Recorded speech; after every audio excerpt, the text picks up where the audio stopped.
Hello, what up everyone? Another day, another verse na naman tayo. Day 165, Psalms chapter 60 verse 11 to 12. Sabi dito, tulungan mo kami laban sa kaaway, sapagkat walang kabuluhan ang tulong ng tao. Sa pamamagitan ng Diyos ay makakagawa tayo ng mga kabayanihan, sapagkat siya ang dudurog sa ating mga kaaway. Dumating na ba tayo sa time na para bang nagkaroon tayo ng isang problema na para bang ang hirap-hirap niyang lutasin or solusyonan? Maaaring problema sa pamilya, sa trabaho, or sa pag-aaral, sa kalusugan, or any personal na problema na tayo lang nakakaalam, mga personal na laban sa ating buhay. And madalas pa nga, umaasa agad tayo sa sarili nating kakayanan o sarili nating diskarte, o di kaya naman, ang una nating naiisip agad is yung ibang tao na pwedeng makatulong sa atin. Tama? Totoo naman talaga na importante rin na mayroon talaga tayong suporta galing sa ibang tao. Pero, sinasabi sa atin ng talata na ito na ang makakapagbigay sa atin ng solusyon talaga, yung tunay na tagumpay or solusyon, isang ating Panginoong Diyos lamang.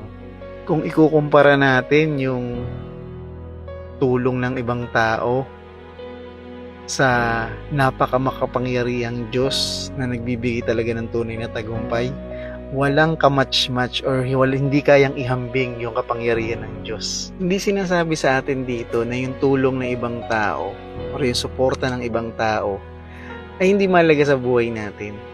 Pero ang pinapahiwatig lang sa atin ng talatang ito na ating binasa is dapat ang pinaka number one na priority natin, ang pinakamalalim na pagtitiwala natin ay dapat sa Panginoon muna nakasentro.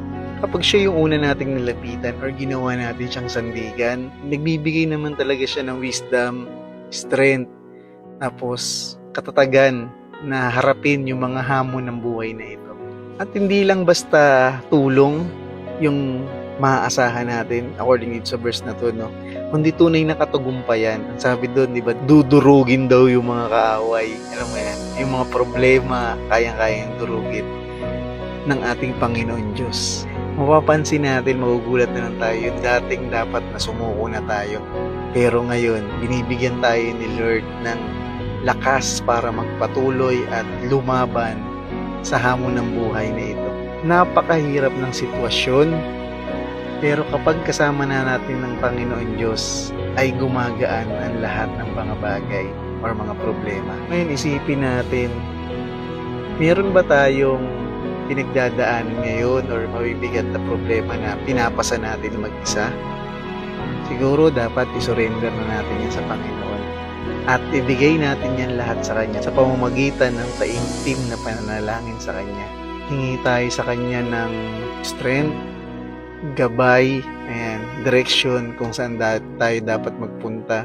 Maniwala tayo na walang mahirap sa Kanya, na walang imposibleng sitwasyon na hindi natin kayang paglabanan or hindi natin kayang pagtagumpayan dahil sa Kanya. Nawa bigyan tayo ng Panginoon ng tapang, bigyan niya tayo ng faith sa Kanya para harapin natin anumang hamon ng buhay, anumang problema. Lahat ng mga imposible ay kaya nating pagpanalunin dahil kakampi natin ang ating Panginoon.